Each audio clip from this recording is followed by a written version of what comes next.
ഞാൻ എങ്ങോട്ടൊക്കെ എവിടേക്കൊക്കെ പോയി കഴിഞ്ഞാലും എന്റെ ബോഡിയിലും എന്റെ തോട്ടിലും ഒക്കെ ഒരു കാസർഗോഡുകാരൻ ഉണ്ടെന്നാണ് ഞാൻ വിചാരിക്കുന്നത്.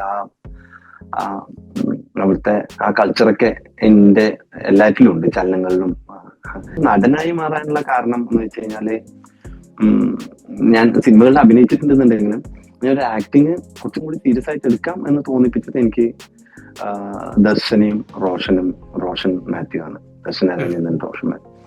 ആ സിനിമ നമ്മൾ പ്രതീക്ഷിച്ച പോലെ ഒന്നും സ്വീകരിക്കപ്പെട്ടില്ല. അത് നമ്മൾ വിചാരിക്കുന്നത് പോലെ അല്ല എല്ലാ കാര്യങ്ങളും പോവുക, സ്മൂത്ത് ആയിട്ടല്ല. ഔട്ടൊക്കെ ആയി വന്നു കഴിഞ്ഞപ്പോഴേക്കും അത്ര ആൾക്കാരിലേക്ക് അത്ര കണക്ട് ചെയ്യാൻ പറ്റാത്തൊരു സിനിമയായിട്ട് അത് മാറി. പ്രത്യേകിച്ച് അത് ഇപ്പൊ കുറച്ച് പിന്നെ ഓവറായി എന്നും ആൾക്കാർ പറയുന്നുണ്ട്.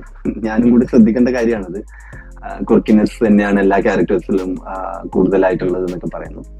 പക്ഷെ ഞാനത് ഭയങ്കരമായിട്ട് എൻജോയ് ചെയ്തു.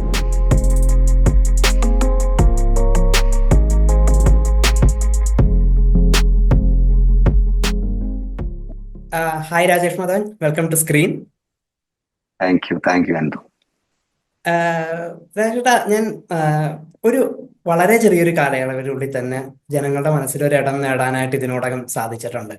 അതിനകത്ത് തന്നെ താങ്കളുടെ ക്യാരക്ടേഴ്സും ഒരു മെയിൻ പാർട്ട് പ്ലേ ചെയ്തിട്ടുണ്ട്. ലൈക്ക് ക്വേർക്കിയായ എക്സെൻട്രിക് ആയ ക്യാരക്ടേഴ്സ്. ഇപ്പം കനകകാമിനിയിലെ മനാഫ് ആയി കഴിഞ്ഞാലും മിന്നൽ മുരളിയിലെ ഷിനോജ്, അങ്ങനെ ഉള്ള ക്യാരക്ടേഴ്സ് ഏത് എടുത്തു കഴിഞ്ഞാലും, ലൈക്ക് സുരേഷൻ ഫ്രം എന്നതാണ് കേസോട് ഓഫ് കോഴ്സ്.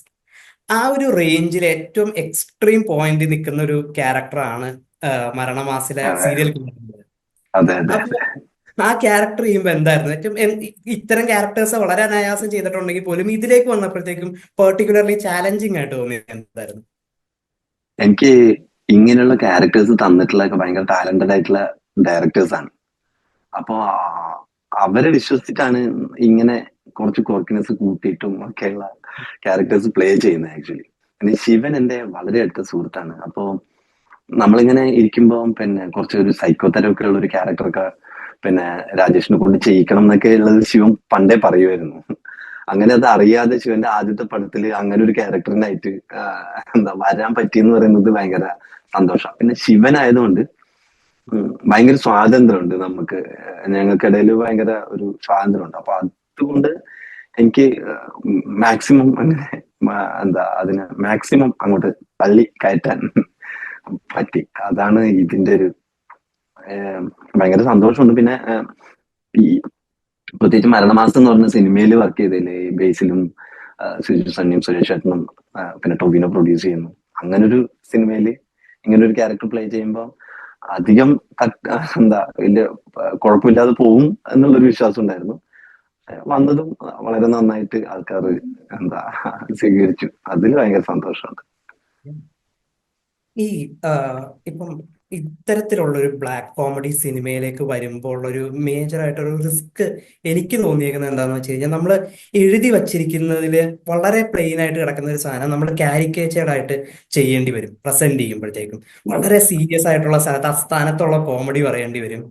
അതുപോലെ തന്നെ നമ്മൾ ഭയങ്കര ഇതായിട്ട് വർക്കായി എന്ന് വിചാരിക്കുന്ന ചില സാധനങ്ങളിൽ ചിലപ്പം പ്രേക്ഷകർക്ക് ഒട്ടും കണക്ട് ആകാതെ പോകും. അങ്ങനത്തെ ഒരു ടൈപ്പ് ഓഫ് കോമഡിയും കാര്യങ്ങളുമാണല്ലോ. അപ്പൊ അതെ അങ്ങനത്തെ അതെ റിസ്ക് എലമെന്റ്സ് ഇരിക്കെ തന്നെയും മരണമാസം പോലുള്ള ഒരു സിനിമയിൽ ഇത്രയും ഭയങ്കര ഡെപ്ത് ഉള്ള ഒരു ക്യാരക്ടർ, അതും ചില നോട്ടങ്ങളിൽ തന്നെ ഒരുപാട് മീനിങ്ങും കാര്യങ്ങളും കോമഡിയും ടെററും ഒരേ സമയം എസ്റ്റാബ്ലിഷ് ആകേണ്ട ഒരു ക്യാരക്ടർ എടുക്കാനായിട്ട്, ഇപ്പൊ പറഞ്ഞ പോലെ തന്നെ ശിവപ്രസാദുമായിട്ടുള്ള ആ ഒരു റാപ്പ് മാത്രമായിരുന്നു അതോ ആ ഒരു എൻറ്റയർ സ്ക്രിപ്റ്റ് അത്തരത്തിലുള്ള കാര്യങ്ങളിലേക്കും കൂടെ അതും കൂടെ ഒരു ഫാക്ടറായി വെച്ചുകൊണ്ടായിരുന്നോ മരണമാസം ആക്സെപ്റ്റ് ചെയ്തത്? ഞാൻ ഞാൻ മരണമാസം അക്സെപ്റ്റ് ചെയ്തതിന് ആദ്യത്തെ റീസൺ ശിവപ്രസാദ് തന്നെയാണ്. ശിവന്റെ ആദ്യത്തെ സിനിമയിൽ ചെയ്യുന്നു എന്നുള്ളതാണ്.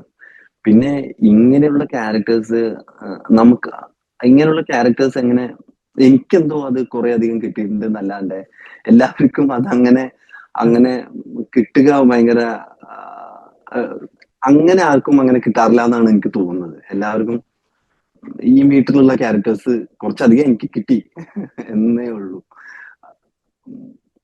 പ്രത്യേകിച്ച് അത് ഇപ്പൊ കുറച്ച് പിന്നെ ഓവറായി എന്നും ആൾക്കാർ പറയുന്നുണ്ട്. ഞാനും കൂടി ശ്രദ്ധിക്കേണ്ട കാര്യമാണത്. ക്വർക്കിനെസ് തന്നെയാണ് എല്ലാ ക്യാരക്ടേഴ്സിലും കൂടുതലായിട്ടുള്ളത് എന്നൊക്കെ പറയുന്നു. പക്ഷെ ഞാനത് ഭയങ്കരമായിട്ട് എൻജോയ് ചെയ്യുന്നു. നമ്മള് ഈ സ്ഥിരം ഫോർമാറ്റുകളിലേക്ക് തന്നെ ചുരുക്കപ്പെടാതെ ഇരിക്കുക എന്നുള്ളതാണ് ഒരു നടന് പിന്നെ ഉള്ള നടന് കിട്ടാവുന്ന ഏറ്റവും വലിയ ഭാഗ്യം. ഞാൻ ഇതുവരെ ചെയ്തതിലൊക്കെ പിന്നെ കുറച്ചും കൂടി എക്സെൻട്രിക് ആണ് എന്നുള്ളത് വെച്ച് കഴിഞ്ഞാൽ ഭയങ്കര വ്യത്യസ്തമായിട്ടുള്ള ക്യാരക്ടർ തന്നെയാണ്. വില്ലനാണ്. എന്താ അപ്പിയറൻസിൽ വ്യത്യസ്തത ഉണ്ട്.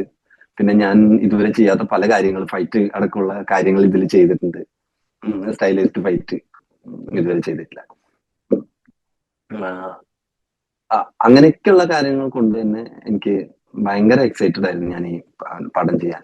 പിന്നെ ഇത്രയും നമ്മൾ ഇങ്ങനെ ഒരു സിനിമ, ഒരു വ്യത്യസ്തമായിട്ടുള്ള ഒരു സിനിമ ടൊബിനോ പ്രൊഡ്യൂസ് ചെയ്യുന്നു, ബേസിൽ അതില് സെൻട്രൽ ക്യാരക്ടർ ചെയ്യുന്നു, അതേപോലെ കുറെ ഒരുപാട് നല്ല ആക്ടേഴ്സും കാസ്റ്റും ഒക്കെ ഉള്ള സിനിമയാണ്.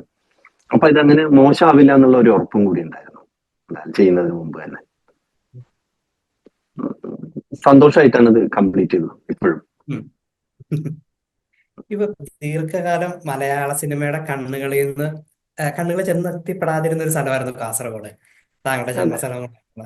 ലൈക്ക് പൊതുവെ നമ്മുടെ വിഷ്വലുകളിലൊന്നും വന്നിട്ടില്ലാത്തതായിരുന്നു. എന്നാൽ അതിനൊക്കെ ഒരു വലിയ രീതിയിൽ മാറ്റം കൊണ്ടുവന്ന ചിത്രമായിരുന്നു തൊണ്ടിമുതലും ദൃക്സാക്ഷിയും. അതില് താങ്കളൊരു സഹസംവിധായകൻ കൂടിയായിരുന്നു. അപ്പൊ ഒരു രീതിയിൽ പറയുകയാണെങ്കിൽ മെയിൻ സ്ട്രീം മലയാളം സിനിമയിലേക്ക് ഒപ്പം കൈപിടിച്ച് കടന്നു വന്നവരാണ് രാജേഷ് മാധവനും കാസർഗോഡ് എന്ന ജില്ലയെന്ന് പറയാൻ പറ്റും.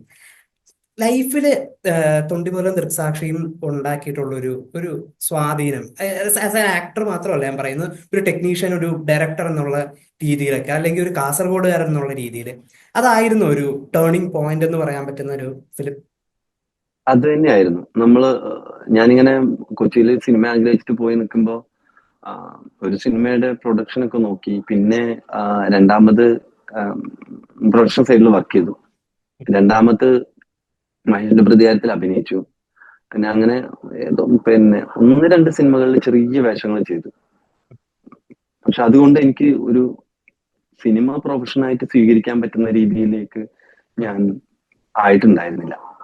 ആ സമയത്താണ് പിന്നെ ദിലീഷ് പോത്തൻ വിളിച്ചിട്ട്, ഞാൻ പിന്നെ അടുത്ത സിനിമ ചെയ്യാൻ പോവാണ്, നീ അസിസ്റ്റ് ചെയ്യുന്നുണ്ടോ എന്ന് ചോദിക്കുകയും, നീയൊക്കെ ഉണ്ടെന്നുണ്ടെങ്കിൽ അത് നമ്മൾ കാസർഗോഡ് വെച്ചിട്ട് ഷൂട്ട് ചെയ്യാന്നുള്ളതാണ് പ്ലാൻ എന്ന് പറയുകയും ചെയ്യുന്നത്.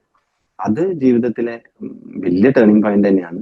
പിന്നെ ഞാൻ എങ്ങോട്ടൊക്കെ എവിടേക്കൊക്കെ പോയി കഴിഞ്ഞാലും എന്റെ ബോഡിയിലും എന്റെ തോട്ടിലും ഒക്കെ ഒരു കാസർഗോഡുകാരൻ ഉണ്ടെന്നാണ് ഞാൻ വിചാരിക്കുന്നത്. അത് അവിടുത്തെ ആ കൾച്ചറൊക്കെ എന്റെ എല്ലാറ്റിലും ഉണ്ട്, ചലനങ്ങളിലും ഭാഷയിലും. ഞാൻ അത്രത്തോളം പരിഷ്കരിക്കപ്പെട്ടിട്ടില്ലാത്ത ഭാഷയാണ് ഇപ്പോഴും, എന്റെ സ്ലാങ്ങിലൊക്കെ അതുണ്ട്. അപ്പോ അത് എന്നെ സംബന്ധിച്ചിടത്തോളം പിന്നെയും ഒരുപാട് കാസർഗോഡുകാരനായതുകൊണ്ട് തന്നെ ഇപ്പൊ തിങ്കളാഴ്ച വിഷയത്തിന്റെ ക്രിയേറ്റീവ് ഡയറക്ടറായിട്ട് വർക്ക് ചെയ്യാൻ പറ്റി. എന്നാത്തൻ കേസൂരിൽ ഒരുപാട് കാസ്റ്റിംഗ് ചെയ്യാൻ പറ്റി, അതിന്റെ കൂടെ നിൽക്കാൻ പറ്റി. അങ്ങനെ കാസർഗോഡ് നിന്നുള്ള നല്ല സിനിമകളുടെ ഭാഗമാകാൻ പറ്റി. അത് ഒരു കാസർഗോഡുകാരൻ എന്നുള്ള രീതിയിൽ നമ്മളധികം ശ്രദ്ധിക്കപ്പെടാത്ത ഒരു ഏരിയ ആണ് എന്നൊക്കെ ഉള്ള രീതിയിൽ ഞാൻ അതിന്റെ ഭാഗമാണ്. അത് വളരുന്നതിനോട് ഒന്നിച്ച് തന്നെയാണ് ഞാൻ വളർന്നതെന്നൊക്കെ പറയുന്നതിൽ ഭയങ്കര സന്തോഷമാണ്. അത് കുറച്ച് മറ്റേ ഹൃദയത്തിന്റെ അതെ ഉള്ള സന്തോഷം കൂടുതലാണ് അതിന്.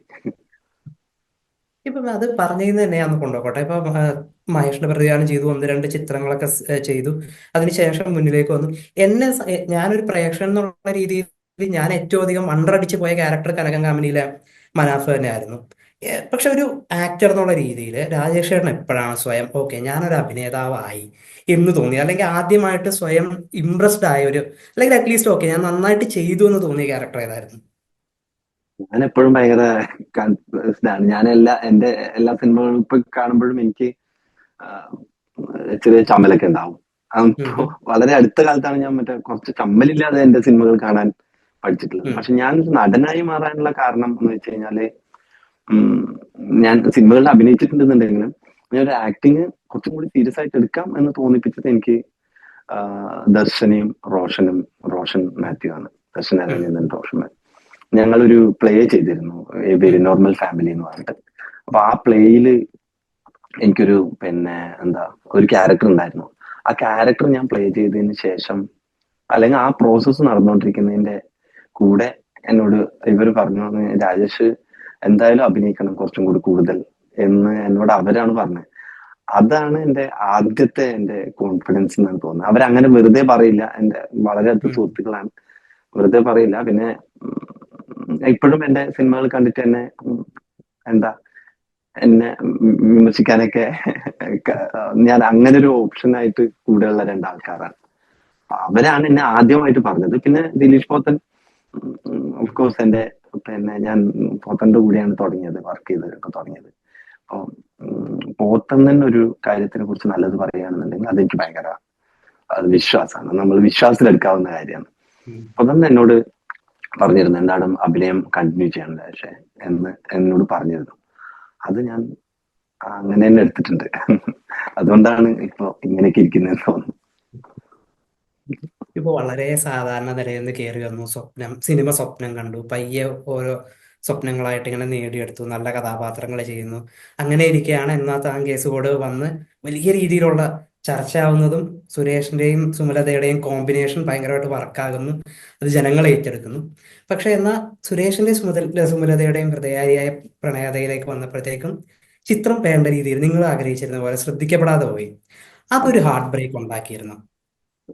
ആഹ് നമ്മള് ഞങ്ങൾ ഉദ്ദേശിച്ച രീതിയിൽ തന്നെയാണ് ആ സിനിമ എടുത്തിട്ടുള്ളത്. എനിക്ക് ഡയറക്ടർ നമ്മള് രതീഷ് ചേട്ടൻ എങ്ങനെയാണോ കണ്ടിട്ടുള്ളത് അങ്ങനെ തന്നെയാണ് ആ സിനിമ എടുത്തിട്ടുള്ളത്. ഞാൻ ഭയങ്കര എക്സൈറ്റഡ് ആയിരുന്നു ഇതിന്റെ പ്രോസസ്സിലൊക്കെ. ആഹ് അത്രയും കാലം ചെയ്തതിനേക്കാളും കൂടുതൽ ഞാൻ എഫേർട്ട് എടുത്തിട്ടുള്ള ഒരു സിനിമയാണത്. എനിക്ക് അങ്ങനെ എഫേർട്ട് എടുക്കാനുള്ള ഒരുപാട് എന്താ കാര്യങ്ങൾ ചെയ്യാനുണ്ടായിരുന്നു അതിന്റെ കൂടെ. ഞാൻ ഡാൻസ് ഒക്കെ ചെയ്തു. അതന്നെ വലിയ അപ്പം ആ സിനിമ നമ്മൾ പ്രതീക്ഷിച്ച പോലെയൊന്നും സ്വീകരിക്കപ്പെട്ടില്ല. അത് നമ്മൾ വിചാരിക്കുന്നത് പോലെ അല്ല എല്ലാ കാര്യങ്ങളും പോവുക. സ്മൂത്ത് ആയിട്ടല്ല. ഔട്ടൊക്കെ ആയി വന്നു കഴിഞ്ഞപ്പോഴേക്കും അത്ര ആൾക്കാരിലേക്ക് അത്ര കണക്ട് ചെയ്യാൻ പറ്റാത്തൊരു സിനിമയായിട്ട് അത് മാറി. അത് സത്യമാണ്. പക്ഷെ അതിന്റെ പ്രോസസ്സിൽ ഞാൻ ആ സിനിമയുടെ കാര്യത്തിൽ എനിക്കൊരു വിഷമം ഇപ്പോഴും ഇല്ല. പക്ഷെ എനിക്കതിന്റെ ഇപ്പൊ പ്രൊഡ്യൂസേഴ്സിന് അത്രയും വലിയൊരു കുറച്ച് കാശ് ചെലവായിട്ടുള്ള ഒരു സിനിമയാണ്. ആ പ്രൊഡ്യൂസേഴ്സിന് അതുകൊണ്ട് കുറച്ചും കൂടി റിട്ടേൺ കിട്ടണമായിരുന്നു, അല്ലെങ്കിൽ അതൊരു വിറ്റ് പോകണമായിരുന്നു എന്നുള്ള ഭയങ്കരമായിട്ടുള്ള ആഗ്രഹം ഉണ്ടായിരുന്നു. കാരണം എനിക്ക് വളരെ പ്രിയപ്പെട്ട രണ്ടാൾക്കാരാണ് അതിന്റെ പ്രൊഡ്യൂസേഴ്സ്. അത് സാധിച്ചില്ല എന്നുള്ള ഇതിന്റെ ഒരു പിന്നെ എന്താ വിഷമം എനിക്കുണ്ട്. പിന്നെ സ്വാഭാവികമായിട്ടും നമ്മൾ ഇത്രയധികം എഫേർട്ടും ഇത്രയധികം സമയവും എല്ലാം കൊടുത്തിട്ടുള്ള ഒരു സിനിമയാണ്. അപ്പൊ സ്വാഭാവികമായിട്ടും അതിൻ്റെതായിട്ടുള്ള വിഷമങ്ങൾ അതിന്റെ കൂടെ ഉണ്ടാവും. പക്ഷെ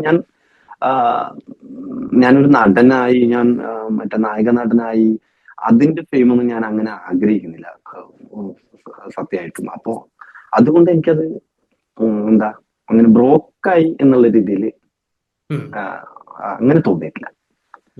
ഞാനിപ്പോഴും അതിനെ നല്ലൊരു സിനിമയായിട്ട് തന്നെയാണ് വിചാരിക്കുന്നത്. ഞാൻ വളരെ നല്ല സിനിമയാണ് ഞാൻ ചെയ്തതെന്ന് ഞാൻ ഉറച്ചു വിശ്വസിക്കുന്നു ഇപ്പോഴും. അത് OTT-യിലേക്ക് വരുമ്പോൾ ശ്രദ്ധിക്കപ്പെടുന്നതാണ് ഞാൻ വിചാരിക്കുന്നത് ഇപ്പോഴും. അതുപോലെ ഒരു ഡയറക്ടർ കൂടി, സംവിധായകനായിട്ട് സ്റ്റാർട്ട് ചെയ്ത ഒരു ഡയറക്ടർ കൂടിയാണ് ഇന്ന്. അപ്പം അഭിനയിക്കുന്ന സമയത്ത് ഈ ഉള്ളി കിടക്കുന്ന ഡയറക്ടർ ഇടയ്ക്ക് പൊങ്ങി വരാറുണ്ടോ? അല്ലെങ്കിൽ ചില അഡ്വൈസ്, ഇൻസ്ട്രക്ഷൻ, അല്ലെങ്കിൽ അത് ഇങ്ങനെ ഈ രീതിയിലായിരിക്കും അത് പ്ലാൻ ചെയ്യുന്നത്, അത് നല്ലതോ ചീത്തയായ രീതിയിൽ അഡ്വാൻറ്റേജ് ഓർ ഡിസഡ്വാൻറ്റേജ് ഉള്ളി കിടക്കുന്ന ഡയറക്ടർ ഇടയ്ക്ക് ഒരു തലപൊക്കി നോക്കാറുണ്ടോ? തലമുക്കി നോക്കുമ്പോ അവിടെ തലക്ക് അടി കൊടുത്ത് അവിടെ ഇരുത്തുക എന്നുള്ളതാണ് ചെയ്യേണ്ടത്. ആക്ച്വലി ഇത് നമ്മളെ സഹായിക്കും. ഇപ്പോ നമുക്ക് ഇതിന്റെ ടെക്നിക്കൽ വശങ്ങൾ കുറച്ച് അറിയുന്നത് കൊണ്ട് നമ്മളത് എന്താ മനഃപൂർവ്വം അതിനു വേണ്ടി ശ്രമിക്കേണ്ട കാര്യമില്ല. അതെങ്ങനെയെങ്കിലും ഒക്കെ ആയിട്ട് നമ്മൾ സഹായിക്കുന്നുണ്ട്. അപ്പൊ ഇത് ക്ലോസ് ആണ് വെച്ചിരിക്കുന്നത്, വൈഡാണ് ഇപ്പൊ ഉള്ളത്, ഇതില് ബോഡി മൂവ്മെന്റ് എങ്ങനെയായിരിക്കാം, ക്ലോസിൽ എത്ര സെറ്റിലായിട്ട് പിടിക്കണം എന്നൊക്കെയുള്ള കാര്യങ്ങളൊക്കെ നമ്മളെ സഹായിക്കും. പിന്നെ ഈ സ്ക്രിപ്റ്റ് വായിച്ചിട്ടുള്ള പരിചയങ്ങൾ ഉള്ളതുകൊണ്ട് ഒരു സിനിമ എങ്ങനെയായിരിക്കാം ഇവർ അപ്രോച്ച് ചെയ്യുന്നത് എന്നുള്ളതിന് നമുക്കൊരു തോട്ട് പ്രോസസ് ഉണ്ടാവും ആദ്യം. അത് എന്നെ സഹായിച്ചിട്ടുണ്ട് എല്ലാ സിനിമകളിലും. ഇപ്പൊ കാമലി കലകത്തിലായി കഴിഞ്ഞാലും ഇപ്പൊ മരണമാസത്തിലൊക്കെ ആയി കഴിഞ്ഞാലും എന്നെ സഹായിച്ചിട്ടുള്ള അവരുടെ ആ തോട്ട് പ്രോസസ്സിലേക്ക് വേഗം ഇന്നാവാൻ പറ്റുന്നു എന്നുള്ളതാണ്. പലതരം സിനിമകൾ ഉണ്ടല്ലോ. അപ്പൊ പലതരം രീതികളിലാണല്ലോ ഓരോന്നിന്റെയും ആക്ടിങ് ശൈലികൾ. അപ്പൊ ആ ശൈലി നമുക്ക് പെട്ടെന്ന് സെലക്ട് ചെയ്യാൻ പറ്റും പിന്നണി പ്രവർത്തകന്. അതാണ് എനിക്ക് ഇതുവരെ അങ്ങനെ നന്നായിട്ട് പറ്റിയിട്ടുണ്ട്. അതാണ് എനിക്ക് ഗുണം ആയിട്ട് തോന്നിയത്. അതുപോലെ ഇപ്പം അഭിനേതാവ്, സഹസംവിധായകൻ, കാസ്റ്റിംഗ് ഡയറക്ടർ, പ്രൊഡക്ഷൻ കൺട്രോളർ, ഇപ്പം ഇൻഡിപെൻഡന്റ് ഡയറക്ടർ, ഏതിലാണ് താങ്കൾക്ക് തന്നെ തോന്നിയിട്ടുള്ളത് ഓക്കെ എനിക്ക് ഇതിലൊരു നാച്ചുറൽ ഫ്ലെയർ ഉണ്ട് എന്ന് ഏറ്റവും അധികം തോന്നിയിട്ടുള്ളത് ഏതിലാണ്? ഓ, അതൊക്കെ കോംപ്ലിക്കേറ്റഡ് ക്വസ്റ്റ്യൻ ആണ്, കോംപ്ലിക്കേറ്റഡ് ആൻസറും ആയിരിക്കും. എനിക്ക് എനിക്ക് അറിയില്ലായിരുന്നു സത്യം പറഞ്ഞു കഴിഞ്ഞാൽ. ഞാൻ ഇതൊക്കെ നമ്മുടെ ആഗ്രഹങ്ങളാണ്. ഞാൻ കാസർഗോഡ് നിന്ന് വരുമ്പോ ഇങ്ങനെ സിനിമാക്കാരനാവണം എന്നൊക്കെയുള്ള അങ്ങനെ ആഗ്രഹം, അതുപോലും മറ്റേ അത് വലിയ ആഗ്രഹമാണ് ശരിക്കും പറഞ്ഞാൽ. ഭയങ്കര വലിയ സ്വപ്നമാണ് അപ്പോ. ഉം, ഇന്നിപ്പോ എത്തിക്കഴിഞ്ഞ് കഴിഞ്ഞപ്പോ എന്തൊക്കെയോ ചെയ്യണം എന്നൊക്കെയുള്ള ആഗ്രഹങ്ങളാണ്. എനിക്കൊരു നാടകക്കാരനാവണം എന്നുള്ള ആഗ്രഹം പിന്നെ ഒരു സ്റ്റേജിൽ ഭയങ്കരമായിട്ട് കൂടുതലായിട്ട് അവിടെ നിൽക്കുന്നുണ്ട്. അപ്പോ അതിന്റെ കൂട്ടത്തിൽ ഞാൻ ഡയറക്റ്റ് ചെയ്യാനാണ് ഇറങ്ങി പുറപ്പെട്ടത്. അപ്പൊ അതാണ് ഭയങ്കര എക്സൈറ്റ്മെന്റ് ഉണ്ടായിട്ടുള്ള, നമ്മളെ പീഡിപ്പിച്ചിരുന്ന കാര്യം, ചെയ്യാൻ ഏറ്റവും പേടിച്ചിരുന്ന കാര്യം. അത് ചെയ്ത് ഇപ്പൊ കംപ്ലീറ്റ് ആവാറായി. ഞാൻ മിക്സിംഗ് സ്റ്റുഡിയോയിൽ ഇരിക്കുകയാണ്, ഇതിന്റെ ഫൈനൽ സ്റ്റേജിലാണ്. ഒരു 3 ദിവസത്തിനുള്ളിൽ ഇതിന്റെ ഫൈനൽ ഔട്ട് റെഡിയാവും. അതിന്റെ ഒരു എക്സൈറ്റ്മെന്റിലാണ്. അത് പെണ്ണും പൊറാട്ടും ഒരു നായയുടെ രക്ഷപ്പെടലിന്റെ കഥയാണ്. അത് സാഹചര്യങ്ങളിൽ നിന്ന് ഓടി രക്ഷപ്പെടുന്ന ഒരു പട്ടിയുടെ കഥയാണ് പെണ്ണും പൊറാട്ടും. അതില് ഒരു നാട്ടുകാരുണ്ട്, പട്ടട എന്ന് പറയുന്ന ഗ്രാമത്തിൽ നിന്ന് പട്ടി ഓടി രക്ഷപ്പെടുന്നതാണ് കഥ. നാട്ടിലേക്ക് ചെറിയ ബഹളങ്ങളും ചെറിയ ഉണ്ടാവുന്ന അലമ്പുകളും, എന്താ ചെറിയ ഫംഗ്ഷൻ ഇടക്ക് ഉണ്ടാവുന്ന ചെറിയ ചെറിയ ചില്ലറ അലമ്പുകളും പട്ടിയുടെ രക്ഷപ്പെടലും അത് കൂടിയിട്ടുള്ള കുറച്ച് എന്താ വ്യത്യസ്തമായിട്ടുള്ള ഒരു സിനിമയായിരിക്കും. എല്ലാവർക്കും കാണാൻ പറ്റിയ എന്നാൽ വ്യത്യസ്തമായിട്ടുള്ള കോമഡി, ഒരു സെമി ഫാന്റസി എന്നൊക്കെ പറയാൻ പറ്റുന്ന ജോണറിലുള്ള ഒരു സിനിമയായിരിക്കും. അതില് ഒരുപാട് 100ഓളം മനുഷ്യരും 500ഓളം മൃഗങ്ങളും അഭിനയിച്ചിട്ടുണ്ട്. അപ്പോ അങ്ങനെ ഒരു സിനിമയാണ് അത്. കൂടുതൽ വിശേഷങ്ങളുമായിട്ട് ഞാൻ എന്തായാലും അതിന്റെ റിലീസിന്റെ സമയത്ത് വരാം. വൈൻഡപ്പ് ചെയ്യുമ്പം SK സീരിയൽ കില്ലർ ശ്രീകുമാറിനൊരു തിരിച്ചുവരവ് ഉണ്ടാവുമോ? അങ്ങനെ ഒരു ആലോചനകളൊക്കെ നമ്മുടെ ഇടയിൽ ഇങ്ങനെ ഉണ്ടായിരുന്നു. എന്റെ കഥകളൊക്കെ ഇങ്ങനെ സെജുവും ശിവനും നമ്മളൊക്കെ ഇരിക്കുമ്പോ ഇങ്ങനെ എന്തെങ്കിലുമൊക്കെ സെക്കൻഡ് ഇതിനൊരു സെക്കൻഡ് ഇതുണ്ടായി കഴിഞ്ഞാൽ എന്തൊക്കെയായിരിക്കും കഥകൾ എന്നൊക്കെയുള്ള ചർച്ചകളൊക്കെ ഉണ്ടാവുമായിരുന്നു. പക്ഷെ എനിക്കറിയില്ല എന്ന് വെച്ച് കഴിഞ്ഞാൽ SK ഉണ്ടാവുകയാണെന്നുണ്ടെങ്കിൽ വളരെ സന്തോഷവാനാണ്. എനിക്ക് ആ ക്യാരക്ടർ പ്ലേ ചെയ്തിട്ട് കൊതി തീർന്നിട്ടില്ല എന്തായാലും. ഞാൻ ഭയങ്കര ഇഷ്ടപ്പെടുന്ന ഒരു ക്യാരക്ടറാണ് അത്. എനിക്ക് ഒരു സൈക്കോ കില്ലറായിട്ട് ചെയ്യണമെന്ന് എനിക്ക് ഭയങ്കര ആഗ്രഹം ഉണ്ടായിരുന്നു സത്യം. അത് സാധിച്ചത്. അപ്പോൾ thank you Okay, thank you. Spending some time. Okay, nice to